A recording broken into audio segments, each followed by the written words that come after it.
अमरावती महानगरपालिका आयुक्त वर्षा लढ्ढा यांच्या निर्देशानुसार शहरातील मालमत्ता कर थकबाकीदारांवर कठोर कारवाई सुरू करण्यात आली आहे। याचाच एक भाग म्हणून मध्य झोन क्रमांक 2 अंतर्गत राजापेठ परिसरातील एका मालमत्तेवर सीलिंगची धडक कारवाई करण्यात आली।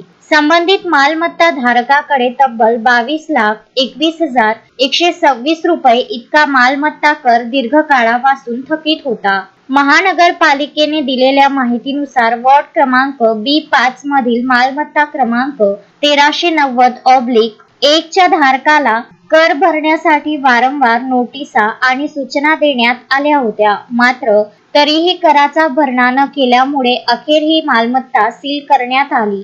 ही कारवाई मध्य झोनचे सहाय्यक आयुक्त भूषण पुसदकर यांच्या नेतृत्वाखाली वसुली पथकाने पार पाडली। शहराच्या विकास कामांसाठी मालमत्ता कर हा मुख्य स्रोत असल्याने मोठ्या थकबाकीदारांनी आपला कर त्वरित भरावा, अन्यथा जप्ती आणि सीलिंग सारख्या कठोर कारवायांना सामोरे जावे लागेल असा इशारा मनपा प्रशासनाने दिला आहे। आगामी काळात ही मोहीम अधिक तीव्र केली जाणार आहे।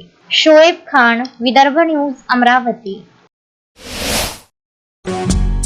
श्रद्धा फैमिली शॉपिंग में जाएंगे हम सभी, साड़ियों की नई डिजाइन देखो यहीं से लाएंगे।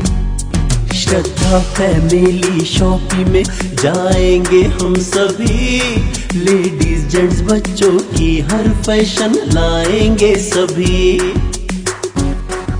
फैशन के सफर में आप भी आगे ही आगे बढ़ते चलिए, क्योंकि बिजीलैंड का सबसे बड़ा आलीशान भव्य showroom Shraddha family shopping and mall, busyland complex, Nandgaon Peth, Amravati.